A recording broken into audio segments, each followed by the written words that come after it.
নমস্কার, আজকে আমি বানাচ্ছি বেগুনের পকোড়া। এর জন্য বেগুনটা এইভাবে কেটে নিতে হবে। এইভাবে কেটে নিয়ে তারপরে আবার মাঝখান দিয়ে কাটতে হবে। এইভাবে মানে পাতলা করে এইভাবে কেটে নিয়েছি।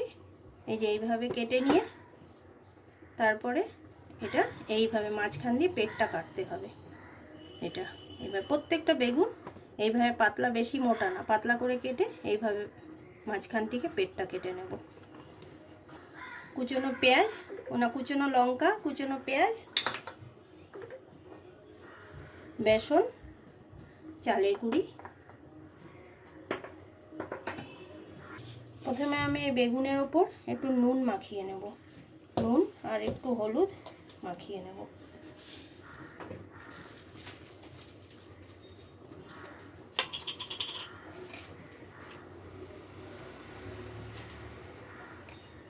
এইভাবে প্রত্যেকটার মধ্যে বেগুনটা ধুয়ে আগে বেগুনটা শুকিয়ে নিতে হবে ভালো মতন, যাতে জল না থাকে। তারপরে এইভাবে আমি একটু নুন হলুদ এর গায়ে মেখে নেব। প্রত্যেকটা গায়ে এভাবে ভালো মতো নুন হলুদ মাখিয়ে নেব। এই যে এইভাবে আমি প্রত্যেকটা নুন হলুদ মাখিয়ে নিয়েছি। পকোড়ার জন্য প্রথমে আমি একটা পুর বানিয়ে নেব। এটা হচ্ছে আলু সেদ্ধ। আলুটা সেদ্ধ করে কুকারে এভাবে আমি মেখে রেখে দিয়েছি। আর এর জন্য সয়াবিন সেদ্ধ করে নিয়েছি। এই যে সয়াবিন, এটাকেও সেদ্ধ করে জলটা নিগড়ে রেখে দিয়েছি। কড়াটা গরম হয়ে গেছে, এর মধ্যে আমি এখন সর্ষের তেল দিয়ে দেবো। সর্ষের তেল দিয়ে পুরটা আমি বানিয়ে নেব। প্রথমে আমি তেলের মধ্যে পেঁয়াজটা দিয়ে দেবো। পুরো পেঁয়াজটা দিয়ে দিলাম। এটা ছোটো ছোটো দুটো পেঁয়াজ। এর মধ্যে 1 চামচে আদা আর রসুন দিয়ে দিচ্ছি।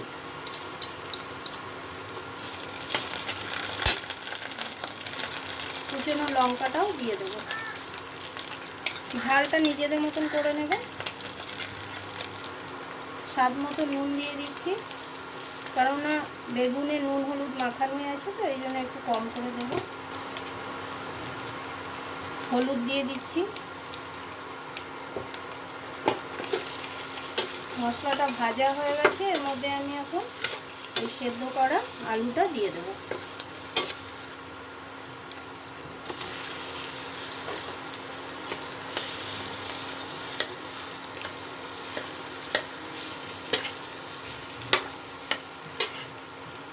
মধ্যে সেদ্ধ করা সয়াবিনটাও দিয়ে দেবো।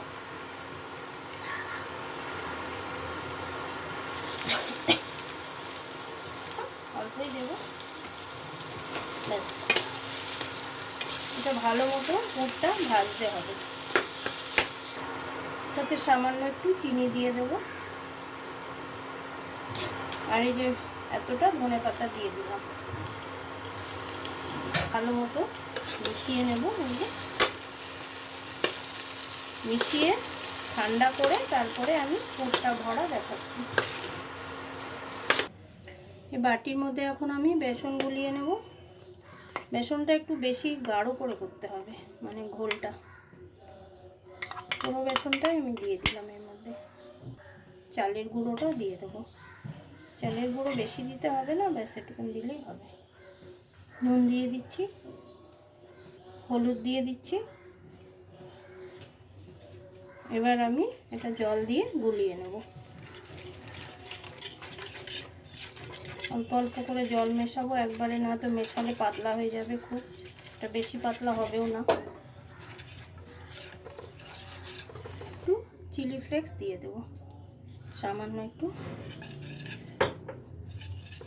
এই যে ব্যাটারটা এরকম হবে, খুব পাতলা না আর খুব একবারে গাঢ় না, মানে মিডিয়াম হবে।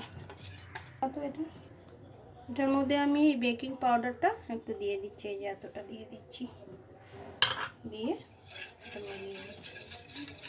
এবার এই যে আলুর পুরটা আমার কমপ্লিট। এবার আমি বেগুনের পেটের ভেতরে এগুলো ঢুকিয়ে দেব। এই যে এরকম চামচে করে নিচ্ছি। আর এই যে পাতলা করে যে বেগুনটা কেটেছিলাম, এই যে পেটটা এইভাবে কাটা, এটাকে এইভাবে আমি ভরে দেব। চাইলে হাত দিয়েও ভরতে পারবেন, যার যেরকম সুবিধে হবে। এইভাবে পুরোটা ঠুসে ঠুসে পেটের ভেতরে ভরে দিতে হবে। এইভাবে ভরে দিয়ে এইভাবে চাপা দিয়ে দিতে হবে। চাপা দিয়ে এগুলো এইভাবে সাইড দিয়ে বেরিয়ে গেলে আবার চাপা দিয়ে দেবেন। চাপা দিয়ে এই যে এইভাবে পুরোটা বন্ধ হয়ে গেল। আর একটা আমি করে দেখাচ্ছি। এই যে এর মধ্যে আমি এইভাবে পেটের ভেতরে ঢুকিয়ে দিচ্ছি। ঢুকিয়ে এইভাবে চাপা দিয়ে দেব। যদি বাইরে চলে আসে আবার এইভাবে একটু ওই করে দেবেন, চাপা দিয়ে দেবেন, তাহলে ঠিক হয়ে যাবে। এইভাবে আমি প্রত্যেকটা বেগুন বানিয়ে তারপরে বেসনের গোলায় ডুবিয়ে ভেজে নেব। বেগুনগুলো আমি এইভাবে এই যে এইভাবে সব তৈরি করে নিয়েছি। এবার বেসনের গোলায় দিয়ে ভেজে নিচ্ছি। সর্ষের তেল দিয়ে বানাতে হবে, এই জন্য আমি সর্ষের তেল দিয়ে ভেজে নেব।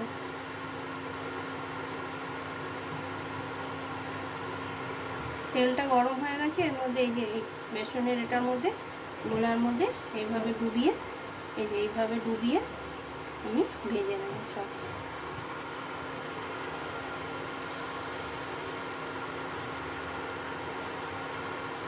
এই যে এইভাবে বেগুনটা দিলাম, দিয়ে এইভাবে কোট করে উপর দিয়ে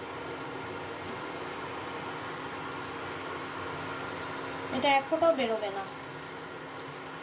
এগুলো আমার ভাজা হয়ে গেছে। এই যে এইভাবে ভাজতে হবে লাল লাল করে। এটা গরম গরম ভাত দিয়ে আর ডাল দিয়ে খেতে দারুণ লাগে। এই যে এইভাবে আমি আর বাকিগুলো ভেজে দেখাচ্ছি। বেগুনের পকোড়া কমপ্লিট। এইভাবে একবার বানিয়ে খাবেন, খুব ভালো লাগে। গরম গরম ডাল ভাত আর এই বেগুনের পকোড়া। যদি ভালো লাগে তো একটা লাইক করে দেবেন।